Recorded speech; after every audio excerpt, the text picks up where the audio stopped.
Legendary cultural figure Rita Hayworth previously enthralled audiences on the big screen with films like CoverGirl, The Lady from Shanghai, and Gilda. However, beneath all of that glitz was a life full of controversy and tragedy, particularly when it came to love and desire. She was frequently abused and mistreated by the men in her life until she lost her memory and died at the age of 68. It's still unclear if her downfall was due to her own decisions or just the harsh cost of celebrity. Watch this video to learn more about her and to enjoy some of the rare photos that have ever been taken of her. Born Margarita Carmen Canino, Rita Hayworth was born in Manhattan, New York on October 17, 1918. She was raised under high expectations for her creative abilities as the oldest child in a family with a strong dancing background. Her father, Spanish Romani dancer Eduardo Canino, had a strong sense of artistic pride and a strong desire to see his daughter become a professional dancer. Her mother, the stunningly beautiful Rita Hayworth, who had performed with the Ziegfeld Fees, wished for her daughter to go into film.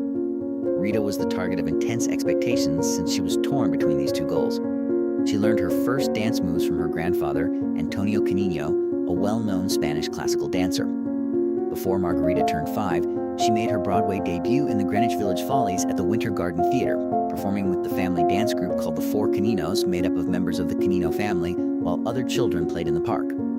Hayworth once recalled, "From the time I could stand on my own, I began learning to dance, but those were not joyful lessons of a child passionate about art. They were long hours of practice repeated until exhaustion. I did not like it very much, but I did not have the courage to tell my father." In 1927, the family moved to Hollywood, where Eduardo believed the future belonged to films featuring dance and that his family would be part of that new wave. He opened his own dance studio and taught stars such as James Cagney and Jean Harlow, while his daughter continued to be swept into the relentless cycle of performances. At the age of 12, she partnered with her father to form the Dancing Caninos. Her hair was dyed black to make her appear more mature and more Latin. Because California labor laws prohibited minors from working in nightclubs, her father took her to perform in Tijuana, where legal boundaries were less clearly enforced. Behind the sparkling dresses and the applause was a childhood filled with pressure and emotional wounds. The years of touring with her father did not only take away her innocence, but also left deep psychological scars, something she would only later find the courage to acknowledge. Those experiences shaped who she became, the seductive woman who once captivated Hollywood. When she first stepped into Hollywood, Margarita Canino was only a 16-year-old girl with jet black hair and striking Latin beauty. At Fox, she was introduced under the name Rita Canino, the first change in her journey toward becoming a star. But those early days were far from glamorous. She was frequently assigned small and forgettable roles, mostly portraying exotic foreign characters such as an Argentine girl, an Egyptian maiden, or a Russian dancer. Her Mediterranean appearance was both an attraction and an invisible frame that confined her within the narrow stereotypes of 1930s Hollywood. In late 1934, Rita had the opportunity to perform a dance sequence in Dante's Inferno alongside Spencer Tracy. The performance made enough of an impression that she was signed to a contract in February 1935. Soon after, she landed her first speaking role in Under the Pampas Moon, playing an Argentine girl. This was followed by appearances in Charlie Chan in Egypt and Patty O'D. However, despite her steady presence on screen, she remained just another name passing by in the supporting cast list. At that time, Fox film executive Winfield Chan believed Rita had the potential to become a new Dolores Del Rio, a Latin beauty icon for the studio. He planned to cast her in the leading role of the Technicolor film Ramona. However, the plan was swiftly abandoned when Fox merged to become 20th Century Fox and Daryl F. Zanuck took over. Loretta Young was given the lead role, and Rita's 6-month contract was not renewed. Her dream, which had just begun, vanished almost instantly, but at her lowest point, fortune opened another door. Edward C. Judson, an aspirational salesman and promoter, saw in Rita what many others had missed, the spark of a future star, and he helped her land freelance roles at smaller studios and a part in Meet Nero Wolfe at Colia Pictures.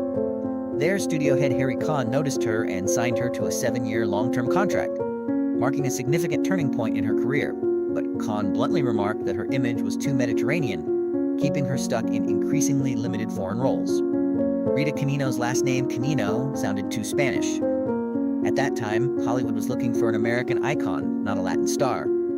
So she decided to adopt her mother's maiden name, Rita Hayworth, which sounded more American and accessible to mainstream audiences. This decision greatly infuriated her father because it meant cutting off a portion of her Spanish family identity. However, the transformation did not end there. Rita underwent painful electrolysis treatments to raise her hairline and broaden her forehead, creating a more traditional Hollywood appearance.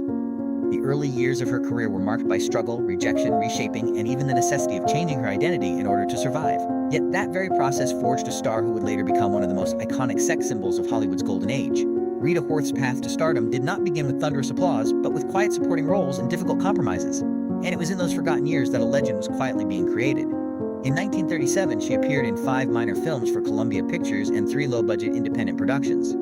The following year, she continued in 5 more Columbia B movies. These roles were not enough to elevate her to top billing, but they allowed her to gain experience, build confidence in front of the camera, and gradually attract the attention of producers.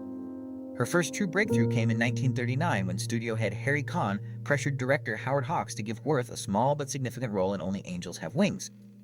The film starred Cary Grant and Jean Arthur, 2 major stars of the time. Although she played a seductive temptress, Worth captured attention with her powerful screen presence.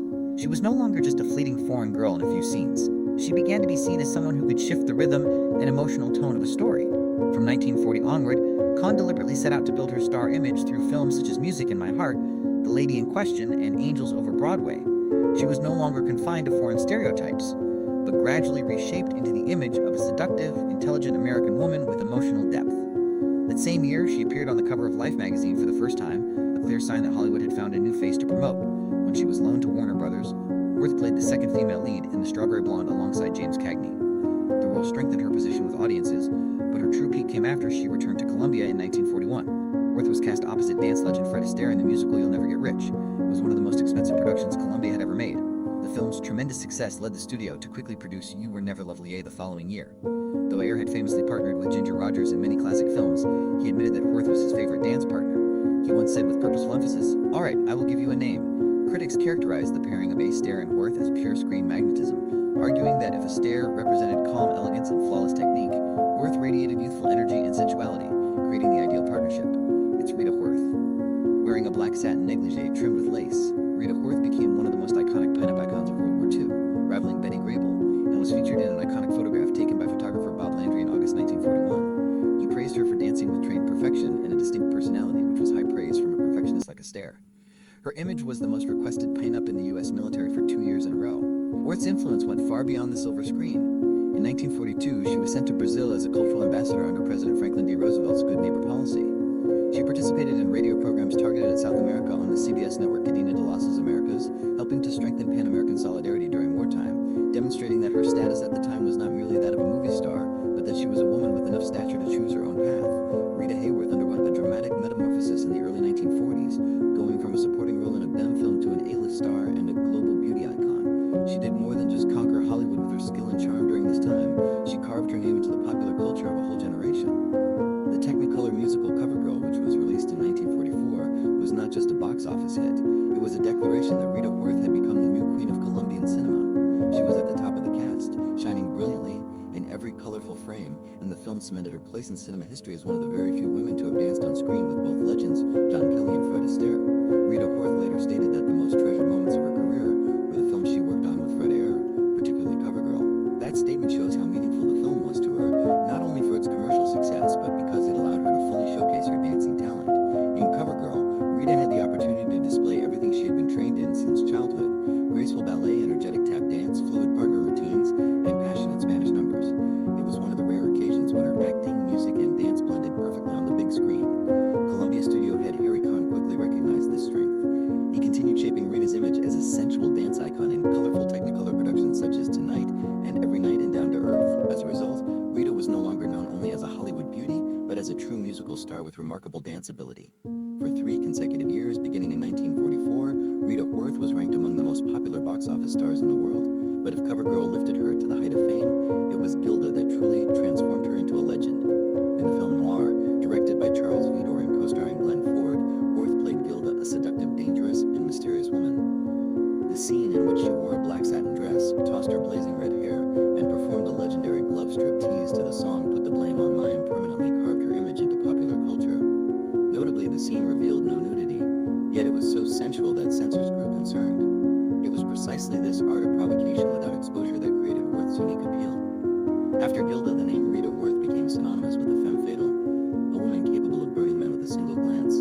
That image was so powerful that when the United States prepared to test an atomic bomb at Bikini Atoll in 1946, one of the bombs was named Gilda and decorated decorated with her image cut from Esquire magazine. The public viewed it as a tribute, comparing her to a beauty bomb that shook the world. But for Worth, it was a profound insult.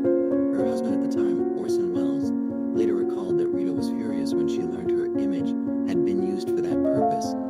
She even wanted to hold a press conference in protest, but was discouraged out of fear that it would be seen as unpatriotic. The incident revealed the darker side of fame. When a person's personal image becomes a national symbol, even a propaganda tool, a new contract with Columbia Pictures in 1947 put Worth in a position of unprecedented wealth.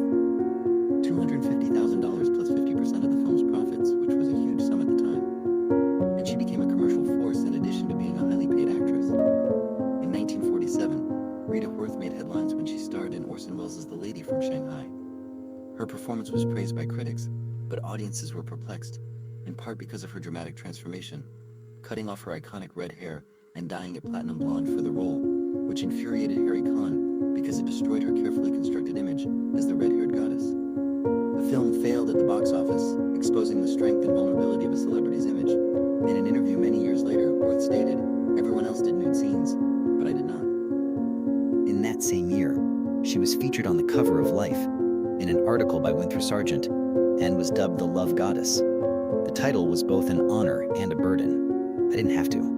Worth never had to fully expose her body, despite carrying Hollywood's most sensual image. Her allure was found in her gaze, movement, and presence rather than just in her bare skin.